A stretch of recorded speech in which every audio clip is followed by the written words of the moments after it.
Vous vous souvenez du jour où vous avez ressenti, ne serait-ce qu'un instant, que la vie était plus que ce que nous voyons et touchons?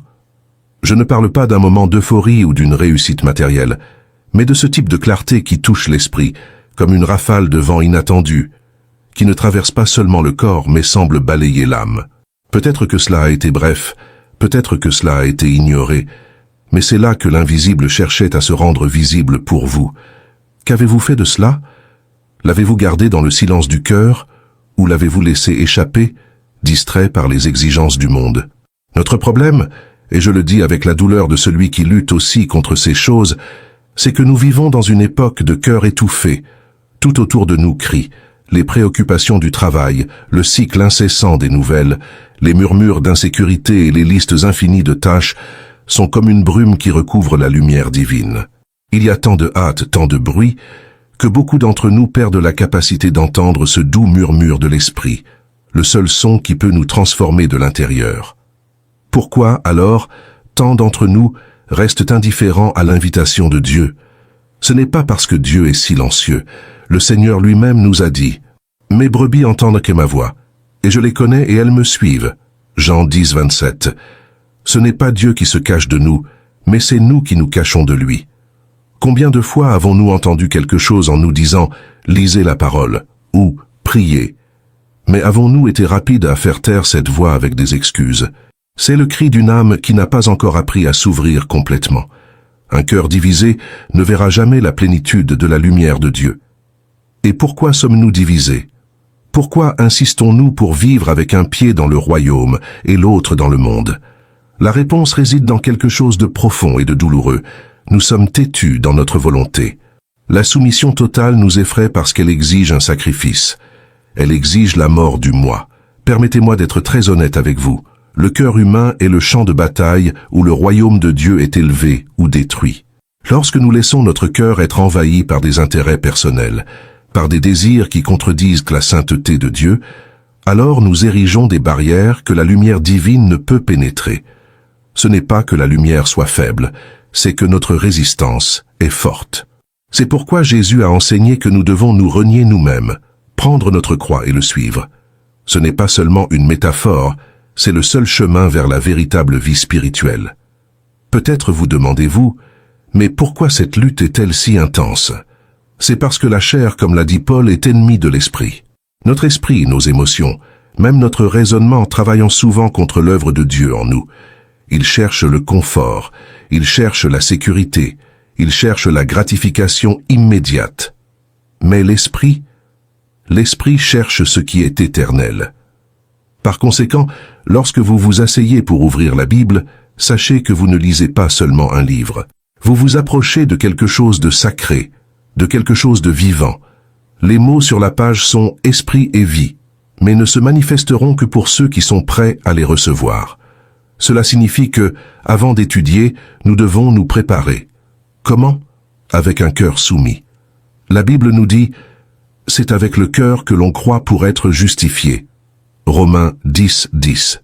Le cœur est la porte de la révélation de Dieu, et un cœur entièrement soumis est comme une fenêtre ouverte à la lumière céleste. Mais, que faire si le cœur est endurci? Et si la parole paraît distante et sans vie? Il y a une solution, mon ami. La solution réside dans le retour à l'autel. Nous devons nous demander, y a-t-il quelque chose que je retiens, quelque chose que je ne veux pas abandonner à Dieu? Parce que la lumière de Dieu ne réside que dans des cœurs purs, dans des cœurs qui n'ont aucune réserve devant lui. Peu importe quoi, fierté, peur, ambition terrestre, si nous retenons quelque chose, nous serons comme ce jeune homme riche qui a été appelé à tout vendre, mais est parti triste parce qu'il ne pouvait pas se détacher. Une autre barrière qui bloque souvent la lumière est l'absence d'une vision unique. Lorsque nos yeux cherchent deux choses à la fois, Dieu et le monde, notre vision spirituelle devient trouble. Rappelez-vous, si ton œil est sain, tout ton corps sera dans la lumière. Matthieu 6, 22. Le problème de beaucoup d'entre nous est que nous essayons de servir deux maîtres. Nous voulons Dieu, mais nous voulons aussi conserver notre sécurité financière, notre statut, notre confort. Mais ne vous y trompez pas, car le Seigneur a déjà averti, « Vous ne pouvez pas servir Dieu et Mammon. » Matthieu 6, 24. Le choix doit être fait et il doit être fait avec sincérité. Je sais que ce n'est pas facile. Il y a un coût à suivre Dieu. C'est pourquoi Jésus a parlé de porter une croix. La croix n'est pas seulement un symbole de souffrance, c'est un symbole de mort. Mourir à soi-même, à ses plans, à ses ambitions, à sa propre compréhension, et vivre entièrement pour lui. C'est l'essence de la consécration. Alors comment commencer à marcher sur cette voie étroite? D'abord, nous devons nous humilier devant Dieu. Pas avec des mots vides, mais avec un cri sincère. « Seigneur, purifie mon cœur. Enlève de moi tout ce qui empêche ta lumière de briller. » Cette prière est dangereuse, car Dieu y répond. Il commence à révéler les domaines de nos vies qui ont besoin d'être abandonnés. Et cette révélation peut être douloureuse, car elle nous force à affronter ce que nous préférerions cacher. Mais en même temps, c'est une expérience libératrice. Car chaque fois que nous remettons quelque chose au Seigneur, nous gagnons plus de lui. Plus nous nous vidons de nous-mêmes, plus nous sommes remplis par sa plénitude. C'est ainsi que nous devenons des hommes spirituels, comme Paul le décrit dans 1 Corinthiens 2. Un homme spirituel est celui qui ne vit pas selon la logique ou la chair, mais selon l'esprit. Il discerne les choses de Dieu parce qu'il vit dans le royaume de l'esprit. Cependant, être spirituel n'est pas un état mystique ou réservé à quelques-uns. C'est un mode de vie. C'est vivre chaque moment en présence de Dieu, écouter sa voix et obéir à son commandement. Cela nécessite de la discipline. Cela exige que nous nous séparions quotidiennement pour prier, pour méditer sur sa parole et pour chercher la face de Dieu. Pas parce que cela nous rend plus saints, mais parce que cela nous maintient connectés à la source de la lumière. Ne remettez pas votre engagement à plus tard. N'attendez pas un moment plus commode ou une circonstance parfaite. Le moment est maintenant, tant que l'Esprit parle encore. Et souvenez-vous, marcher avec Dieu ne consiste pas en une perfection immédiate, mais en une soumission continue. Vous trébucherez, mais le Seigneur sera là pour vous relever. Vous échouerez, mais il ne vous abandonnera pas. Car celui qui a commencé une bonne œuvre en vous sera fidèle pour l'achever jusqu'au jour de Jésus-Christ. Imaginez, cher ami, qu'en ouvrant les Écritures, vous ne vous trouvez pas devant un livre, mais devant un miroir. C'est ce que Paul nous dit. Mais nous tous, à visage découvert, reflétant comme un miroir la gloire du Seigneur, nous sommes transformés de gloire en gloire. 2 Corinthiens 3, 18. Le miroir ne montre pas seulement qui est Dieu, mais révèle également qui nous sommes. Cependant, pour que ce reflet soit clair, nous devons enlever les voiles qui obscurcissent notre vision. Quels sont ces voiles? Ils peuvent être de nombreuses choses, l'orgueil, l'incrédulité, la distraction. Mais un voile particulièrement dangereux, et peut-être le plus difficile à identifier, est celui de la familiarité. Beaucoup d'entre nous traitons la Bible comme un objet commun, quelque chose de routinier. Nous lisons les mots sans permettre qu'ils nous lisent. Nous pensons « Je connais déjà ce passage. J'ai entendu ce verset tant de fois. » Et ainsi, nous dressons un voile invisible entre nous et la gloire de Dieu. Amis, ne permettez jamais que les Écritures deviennent banales pour vous. Elles sont vivantes, toujours nouvelles, toujours révélatrices. La familiarité peut être le plus grand ennemi de la transformation, car elle nous fait fermer les yeux sur la nouveauté que Dieu veut apporter dans nos vies. Criez au Seigneur, « Ouvre mes yeux pour que je contemple les merveilles de ta loi » Psaume 119, 18. C'est une prière simple, mais puissante. Et elle doit être faite non seulement une fois, mais tous les jours, car nos yeux, s'ils ne sont pas continuellement lavés par l'Esprit, peuvent rapidement se couvrir d'écailles.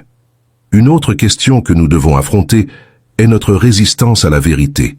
Il y a des moments où les Écritures nous confrontent, et notre première impulsion est de rejeter ou de minimiser l'impact de leurs paroles. Nous n'aimons pas être défiés.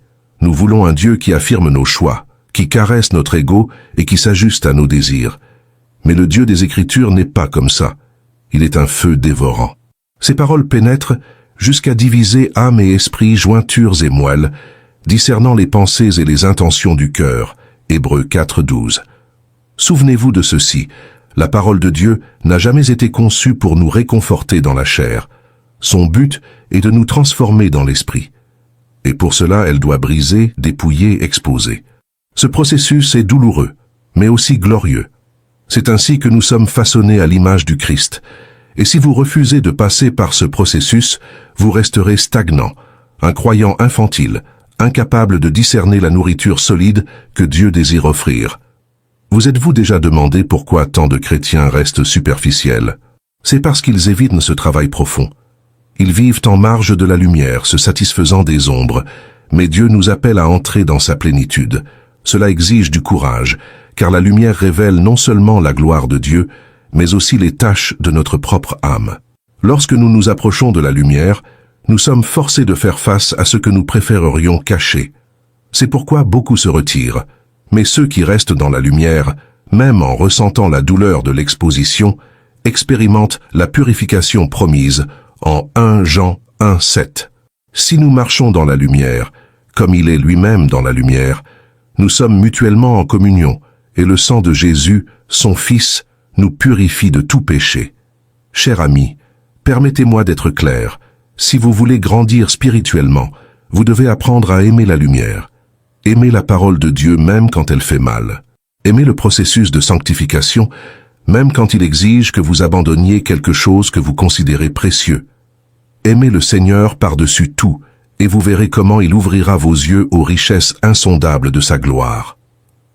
Maintenant, parlons de quelque chose d'encore plus profond, l'obéissance.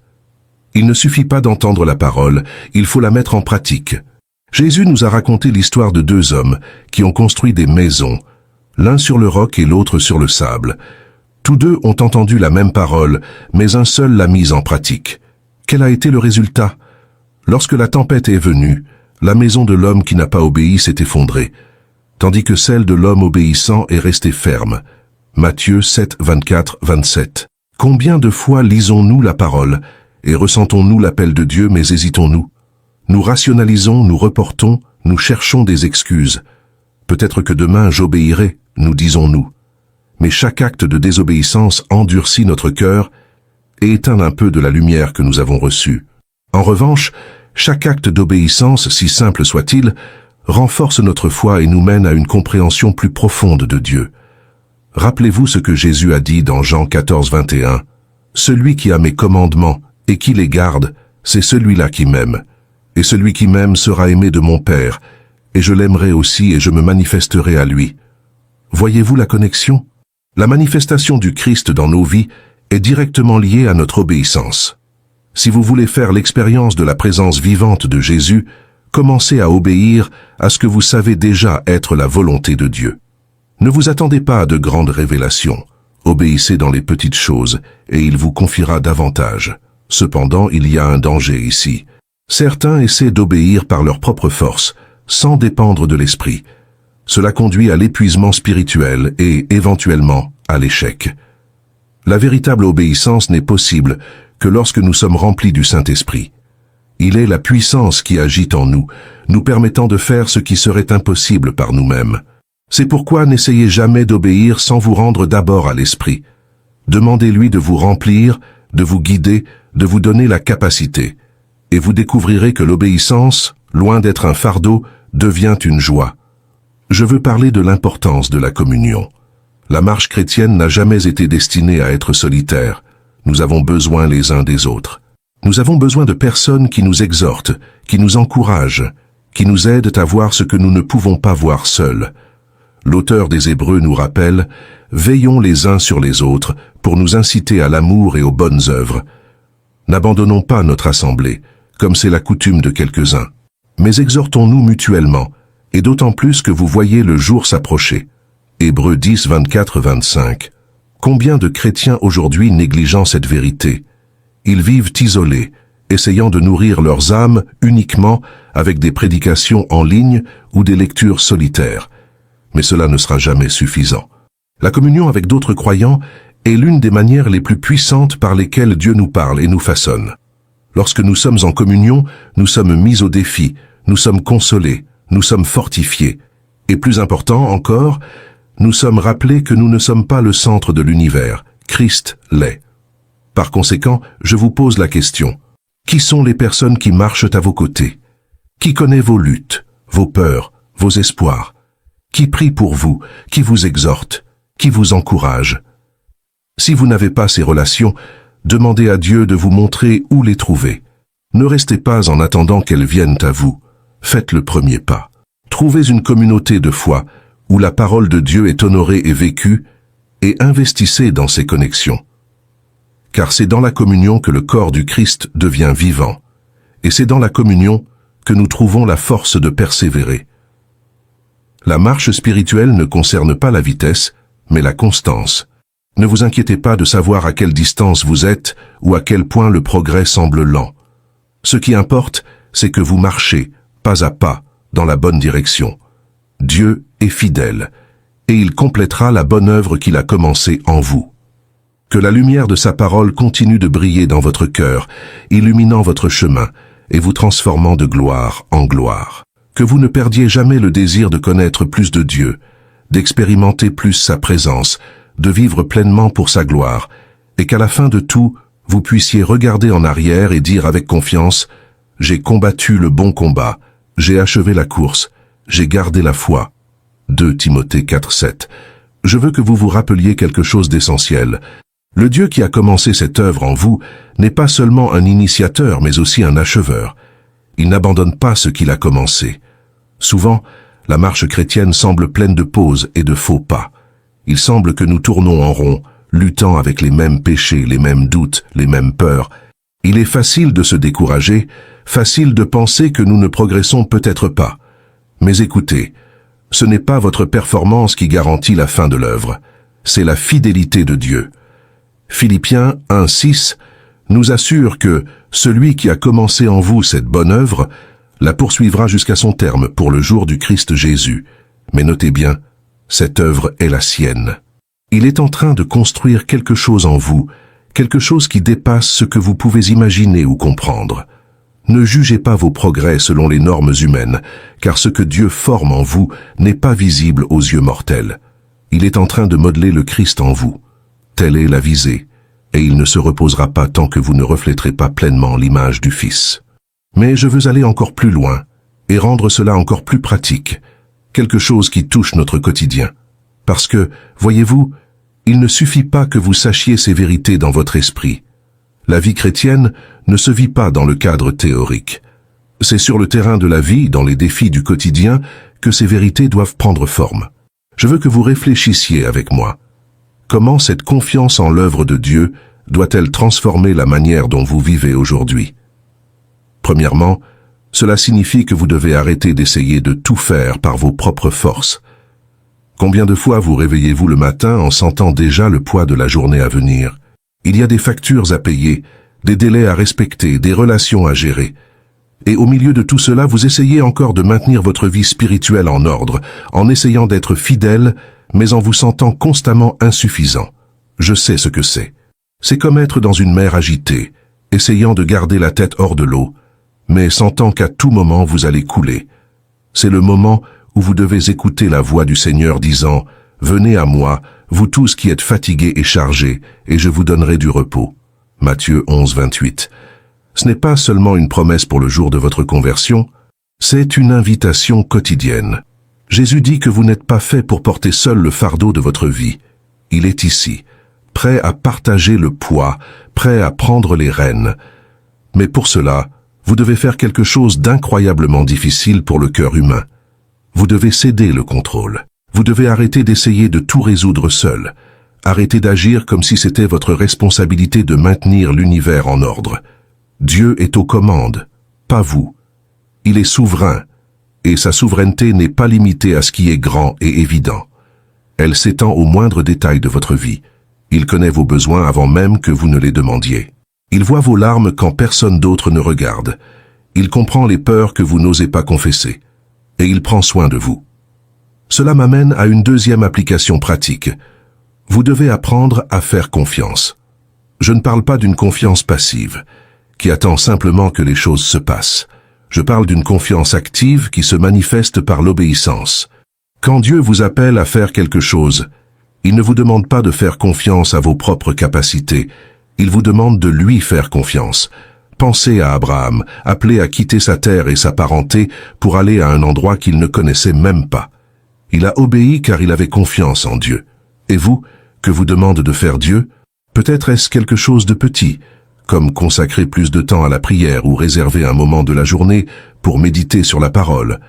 Peut-être est-ce quelque chose de plus grand, comme se réconcilier avec quelqu'un, changer une habitude ou prendre une décision difficile.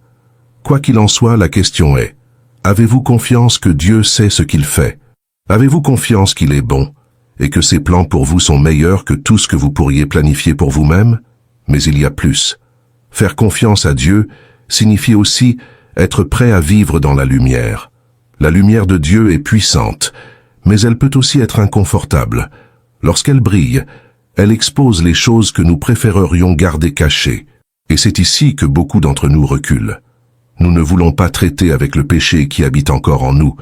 Nous ne voulons pas affronter les domaines de notre vie où nous vivons de manière contraire à la volonté de Dieu. Nous préférons l'ombre, car l'ombre nous permet de continuer comme nous sommes, sans changement. Mais rappelez-vous, Dieu ne nous appelle pas à la lumière pour nous embarrasser, mais pour nous libérer.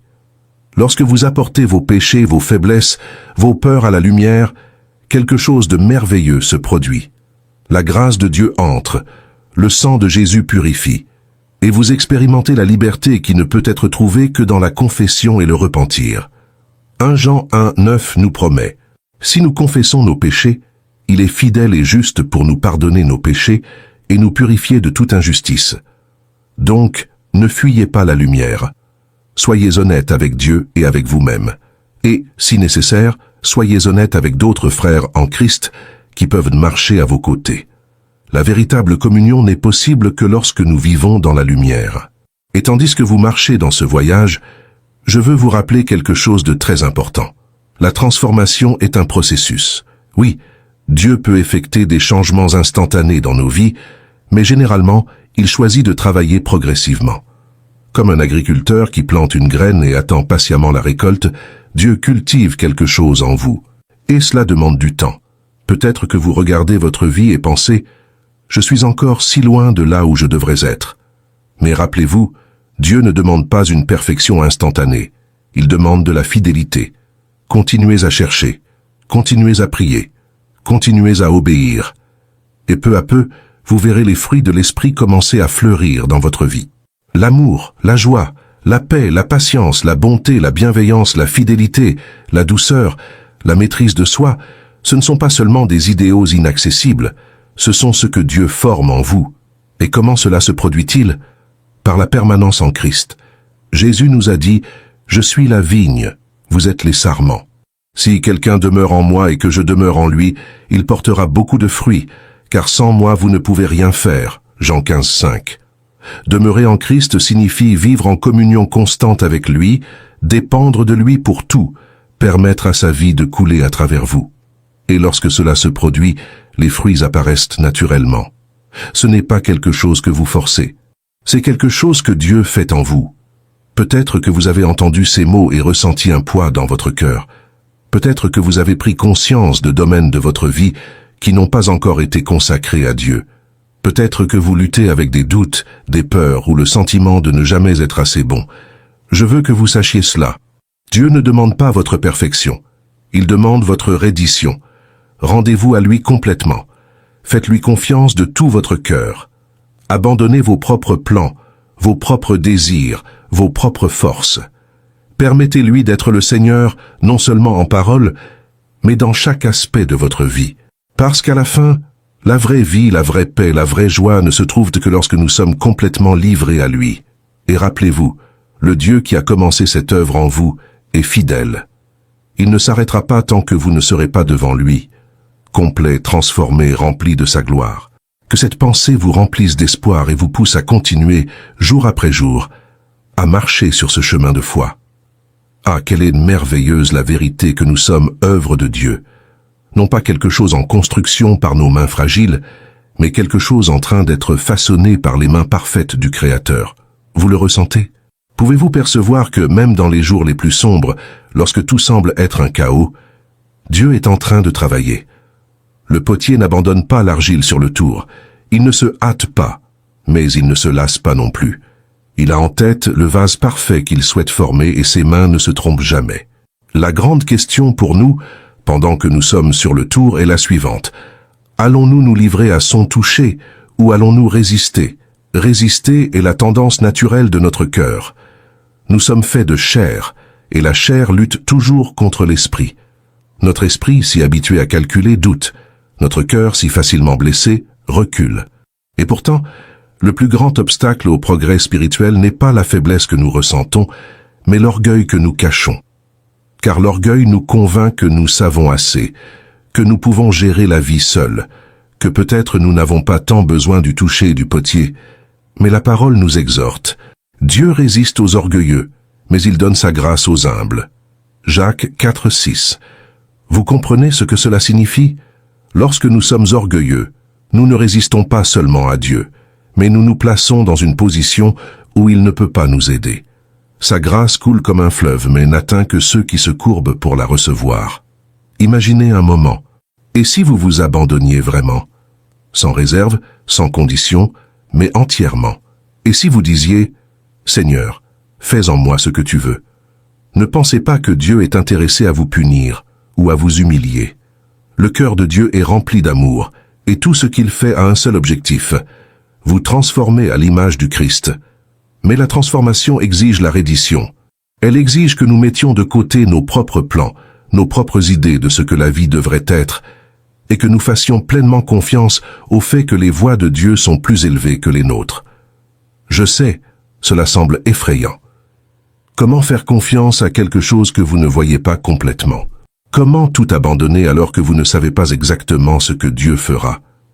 Mais voyez, la foi ne se construit pas sur des garanties visibles. La foi se construit sur la confiance dans le caractère de Dieu. Et quel est ce caractère? Il est fidèle, il est bon, il est juste, il est amour, il est la source de tout ce qui est vrai et parfait. Si vous croyez cela, et j'espère que vous le croyez, alors le pas logique est de vous abandonner à lui. Et en se rendant, quelque chose d'incroyable se produit. L'anxiété commence à disparaître, parce que ce n'est plus vous qui êtes aux commandes, et franchement, vous ne l'avez jamais été. Vous vous souvenez de ce que c'était de porter le poids des décisions, des préoccupations, des attentes? Lorsque vous remettez tout cela entre les mains de Dieu, vous réalisez que ce fardeau n'a jamais été le vôtre à porter. Décharge-toi de ton fardeau sur le Seigneur, et il te soutiendra. Psaume 55, 22. C'est une invitation directe, personnelle. Dieu ne dit pas « Résous tout et ensuite viens me voir ». Il dit « Décharge-toi sur moi maintenant tel que tu es ». Lorsque vous faites vraiment confiance à Dieu, quelque chose d'encore plus profond se produit. Vous commencez à vivre dans la liberté. Pas cette liberté superficielle que le monde offre, basée sur le fait de faire ce que vous voulez, mais la liberté qui vient d'être exactement qui Dieu vous a créé pour être. Vous n'avez plus besoin de faire semblant, ni de prouver quoi que ce soit à qui que ce soit. Votre identité n'est plus enracinée dans ce que vous faites, mais dans ce que vous êtes. Un enfant de Dieu, aimé inconditionnellement. Cela change tout. Cela redéfinit comment vous vivez, comment vous travaillez, comment vous vous relationnez. Mais je veux que vous compreniez une chose.